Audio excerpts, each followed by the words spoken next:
Hello everybody. I know I said I was going to get the time-lapse camera rigged up, but I just didn't have time. I got this zipped up yesterday. Didn't do too bad. As anything, the problem with these jobs is not like putting the wheel arch in, it's making good the crap around the edges.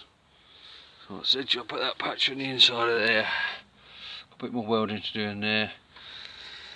I've had to put I forgot to clean this corner here, and that whole back corner fell out, so I've had to patch that from the inside of it. Half the boot was bloody rotten in the corner.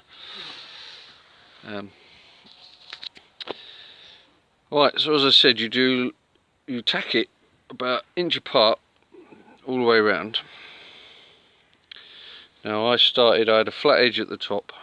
Trouble with this is you've got like a double curvature, so you can't, I think joggling the edge is the best option for a lot of these if you're not very good at welding, but when you've got a double curvature, the minute you start joggling the edge, you start to straighten the panel.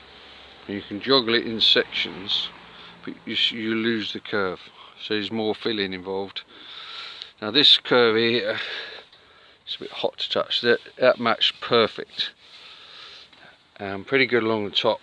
But here where we hit the filler, I think this panel must have been distorted when he had the seal done before, so pushing this in to match that metal has caused a dip, which that don't matter. You can fill across there, that's not too bad.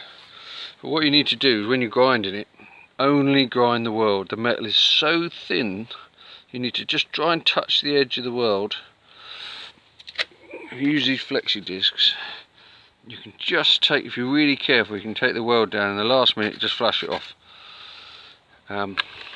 Because as soon as you start grinding the parent material, which is the two pieces of metal, this is so thin. And you can see up here where there was a hole. I had trouble chasing that, and down in this corner, it's obviously been ground before. The metal on this panel is wafer thin. So you can see there's no point trying to grind that weld away too much. All you're doing is making the two sides thinner, because the weld is always thicker, and then you start losing, you'll see a crack appear and you can't weld it, it's too thin. You can't turn the machine down enough, these cheapo machines. And then you end up having to dig your TIG welder out. But that went in okay. You've got to do exactly the same on the other side. It never goes as well the second time, inevitably, but we'll see what happens.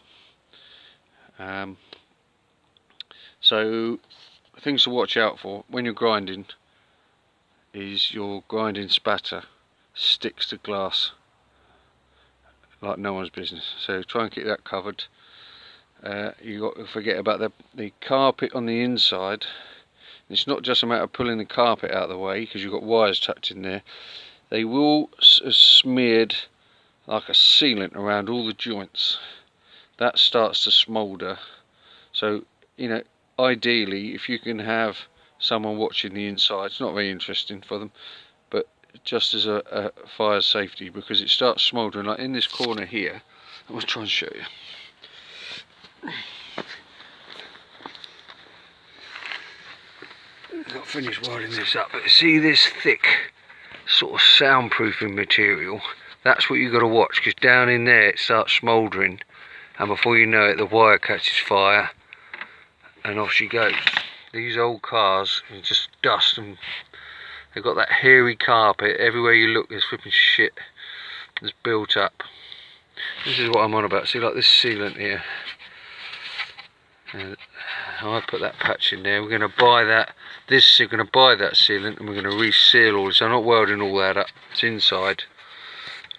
We'll seal all that. I think I've got good penetration on all the welds.